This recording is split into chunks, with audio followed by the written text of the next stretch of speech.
Perlukah harus melanjutkan cinta, sedangkan kita tiada saling percaya?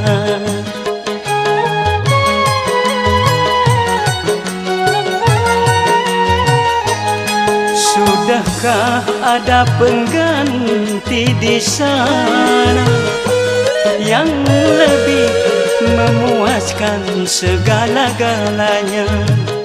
Masih kurangkah aku percaya padamu? Kukira cintamu tidak untuk orang lain.